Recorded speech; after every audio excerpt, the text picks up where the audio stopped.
러시아의 대문호라고 불리우는 도스토옙스키의 카라마조프가의 형제들이라는 소설이 있는데, 이 소설은 여러 가지 관점으로 해석될 수 있습니다. 특히 오늘 말씀과 관련되어서는 방황과 귀환이라는 주제로 해석해 봄직합니다.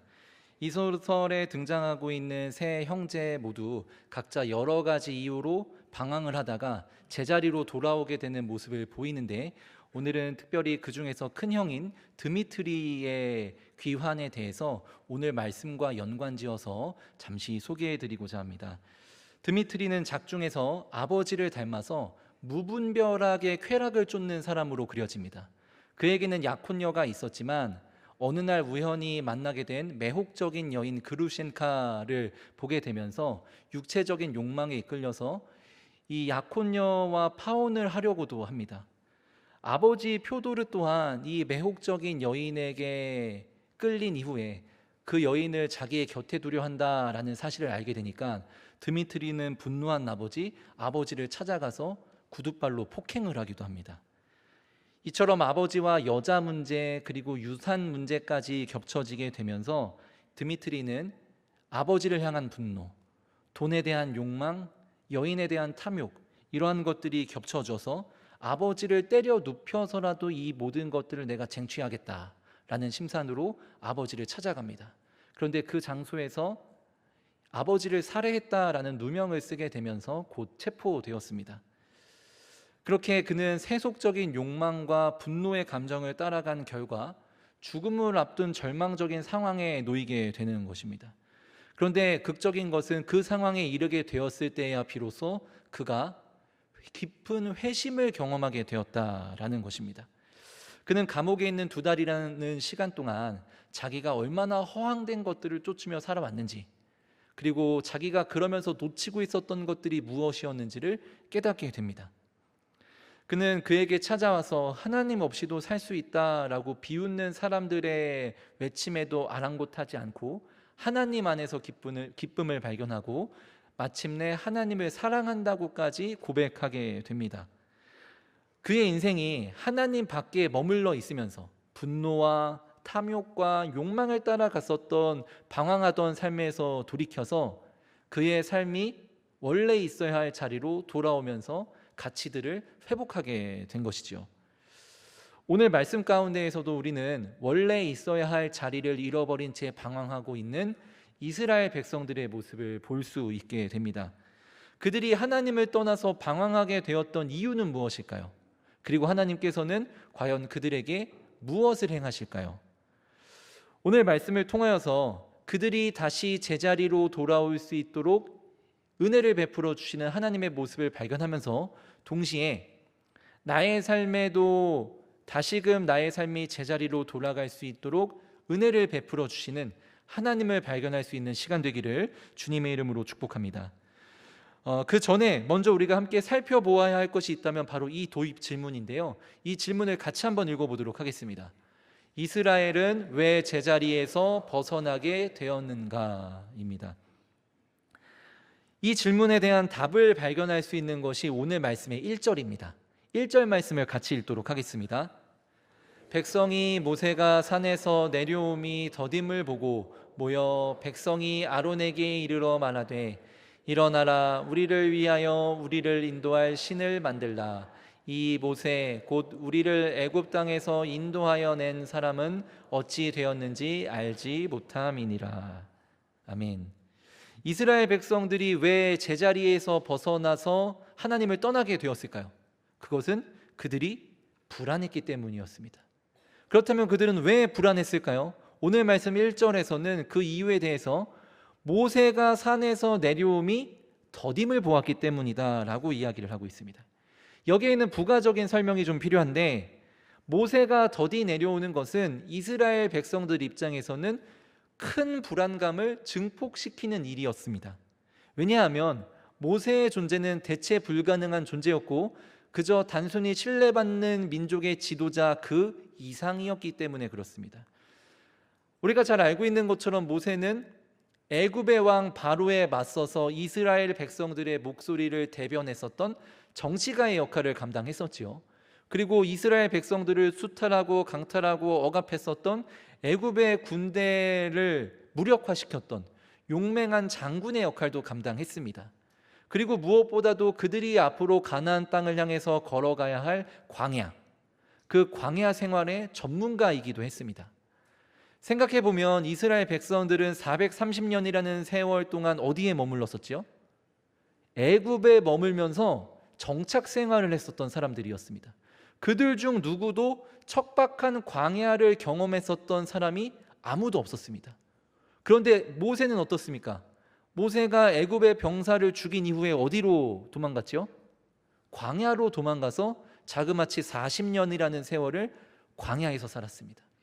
모세만큼 광야 생활에 대한 노하우와 경험 지식이 풍부한 사람은 없었을 겁니다.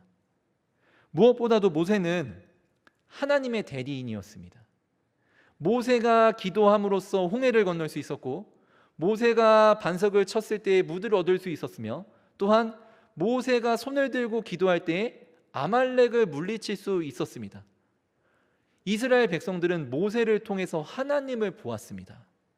그런데 지금 그들의 눈에 모세가 보이질 않는 겁니다.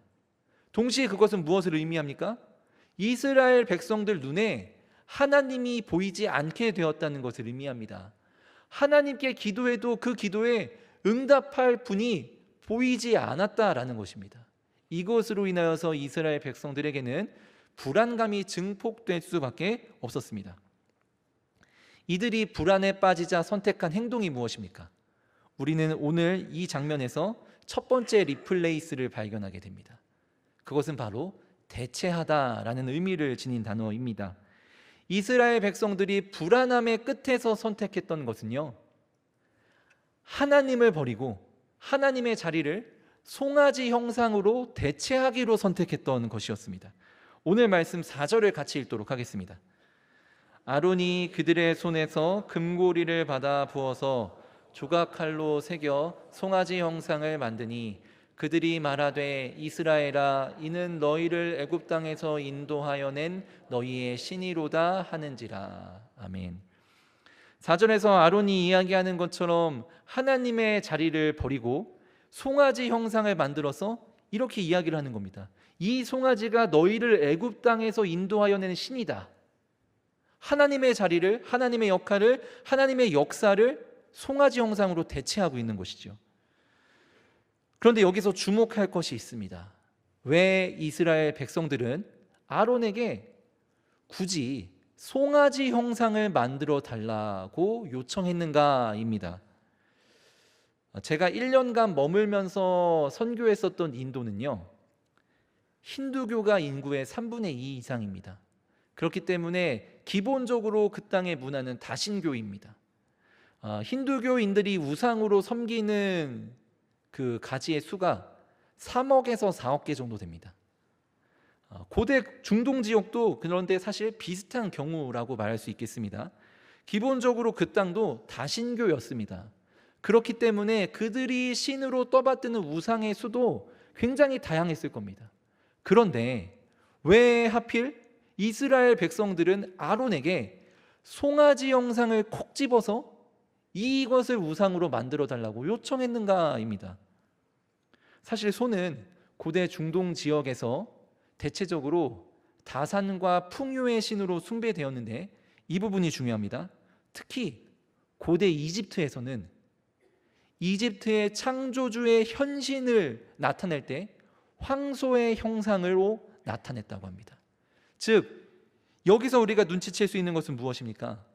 이스라엘 백성들이 하나님이 보이질 않자, 하나님의 응답이 더딘 것 같자 불안한 나머지 그들이 선택했었던 것은 그들이 이전에 머물던 세상, 이집트에서 그곳에서 사람들이 우상으로 떠받드던 그 신을 하나님으로 삼아 따르기로 선택했다라는 것입니다. 사실 이것은 영적으로 굉장히 심각한 문제였습니다. 하나님께서 이스라엘 백성들을 출애굽하도록 인도하신 이유는 무엇입니까? 그들에게 새로운 정체성을 부여하시기 위함이었습니다. 하나님을 따르는 삶을 살아갈 수 있도록 우상을 버리고 이 세상의 가치관과 문화를 버리고 하나님의 말씀과 그 가치관을 따라 살아가도록 이스라엘 백성들을 출애굽시키셨던 것입니다. 그러나 지금 이스라엘 백성들의 모습이 어떻습니까?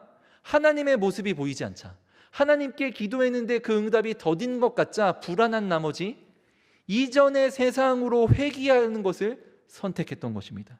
그들은 하나님의 백성으로서 있어야 할 제자리로 나아가기를 선택했던 것이 아니라 그들이 이전에 머물던 세상의 우상과 세상의 가치와 세상의 문화와 세상의 방법과 세상의 법칙으로 돌아가기를 선택했다라는 것입니다.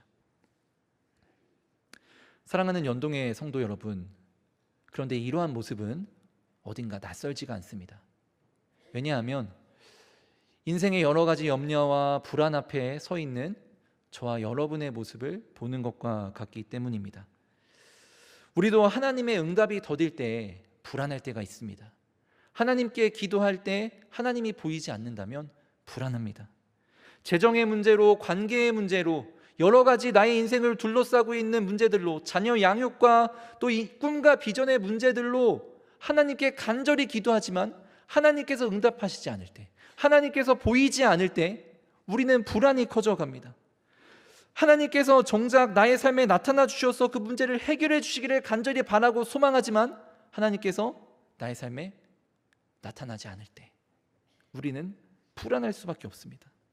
그럴 때면 우리는 우리를 그 불안감에서 구원해 줄 것만 같은 우리들만의 신을 찾아가 하나님을 대체할 때가 종종 있습니다.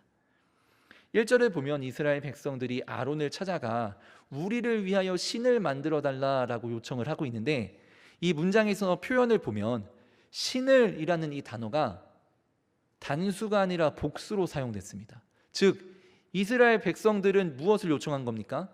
나의 삶이 불안하니 하나님을 대체할 수 있는 하나의 신을 만들어 달라고 요청한 게 아니라 여러 가지 이름의 신들을 만들어 달라고 요청했던 것입니다.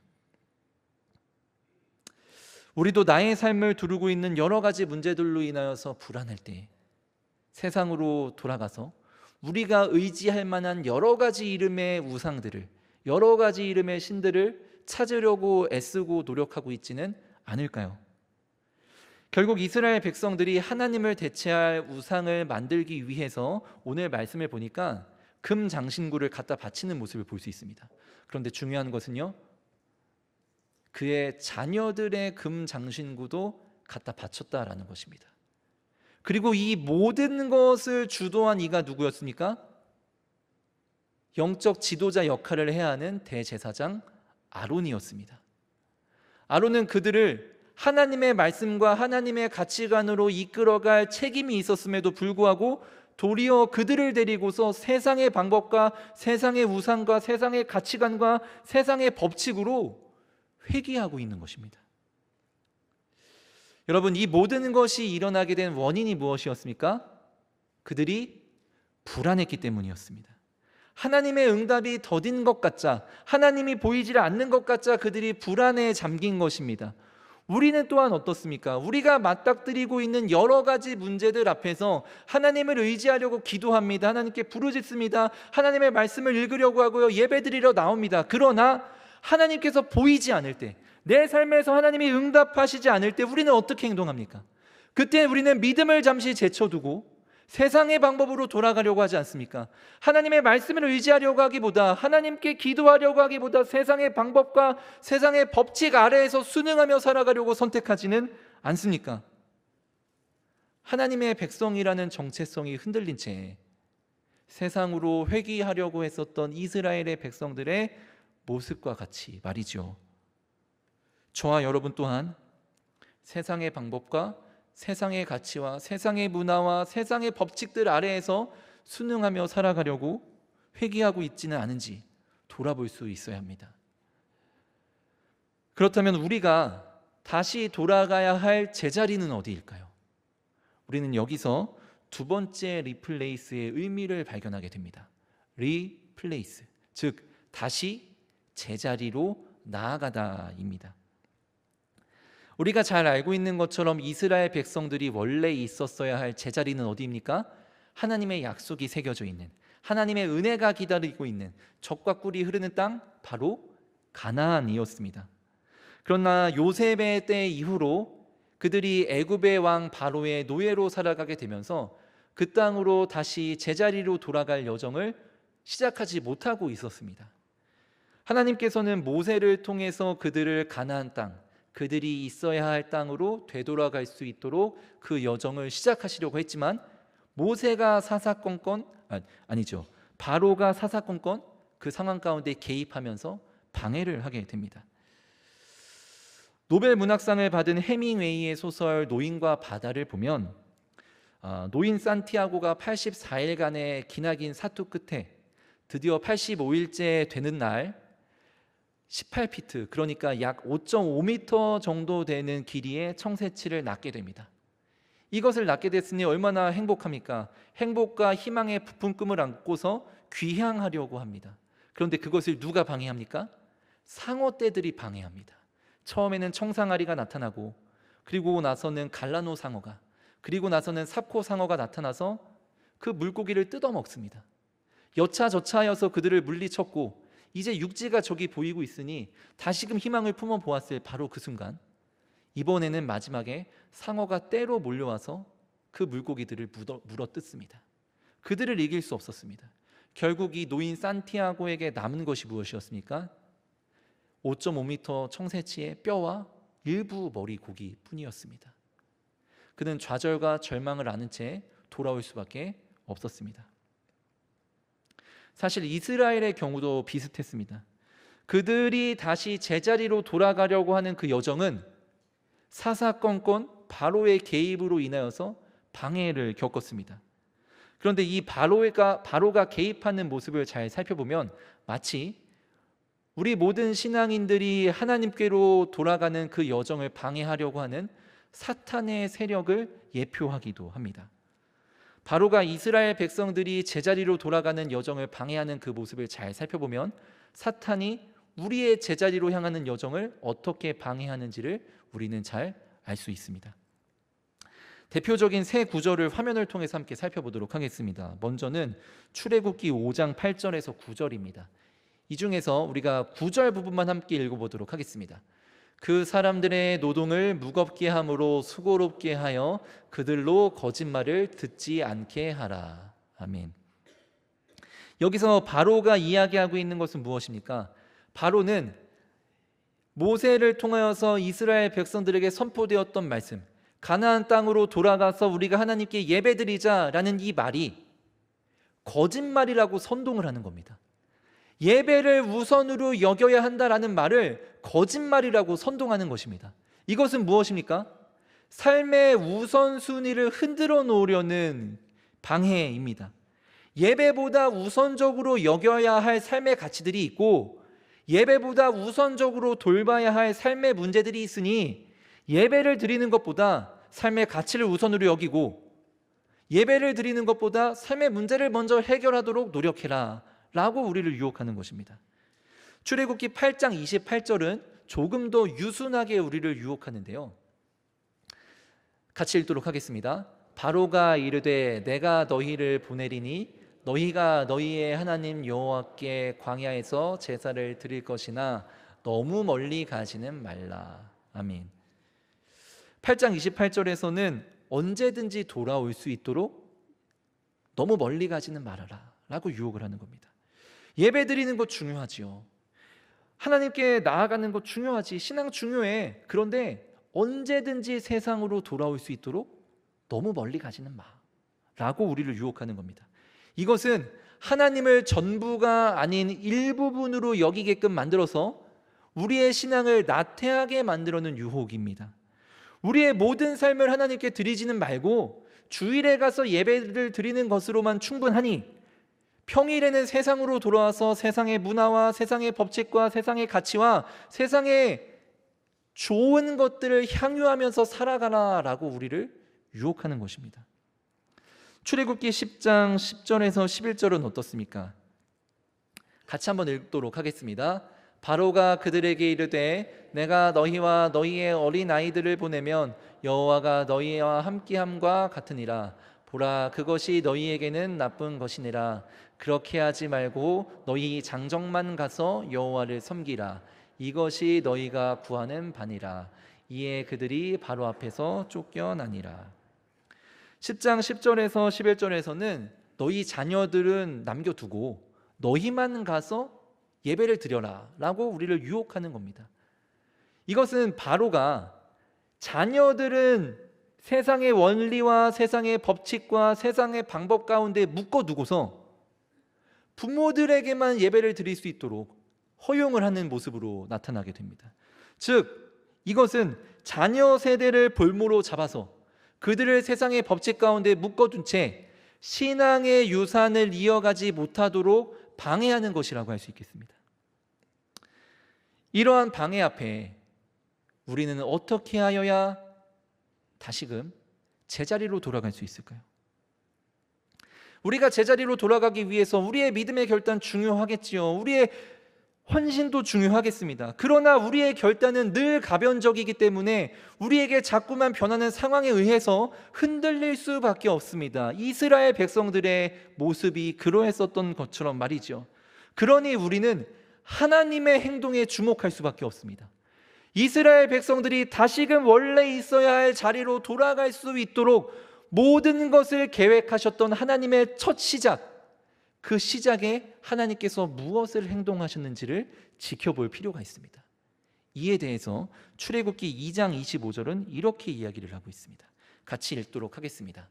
하나님이 이스라엘 자손을 돌보셨고 하나님이 그들을 기억하셨더라. 아멘. 이스라엘이 다시금 제자리로 돌아갈 수 있도록 모든 것을 계획하셨던 하나님의 첫 시작에 무엇이 있었습니까? 하나님의 돌보심이 있었고 하나님의 기억하심이 있었다라고 기록을 하고 있습니다. 이스라엘이 다시 제자리로 돌아갈 수 있는 여정이 열릴 수 있었던 것도 바로 이 하나님의 돌보심과 하나님의 기억하심이 있기 때문이었습니다. 이스라엘이 불안감에 빠져서 하나님의 자리를 우상으로 대체하고 있을 때에도 하나님은 여전히 그들을 돌보고 계셨습니다. 그들이 하나님을 떠나서 하나님을 기억하지 못하며 세상의 문화와 세상의 가치와 세상의 방법과 세상의 원리와 원칙 가운데 살아가려고 했을 때 하나님께서는 여전히 그들을 기억하고 계셨습니다. 그들이 바로의 유혹에 넘어가서 삶의 우선순위가 흔들리고 하나님을 삶의 전부가 아니라 일부로 여기게끔 살게 되고 신앙의 유선을 이어가려는 그 노력들을 포기하게 되는 그 순간에도 하나님께서는 그들을 돌보고 기억하고 계셨습니다.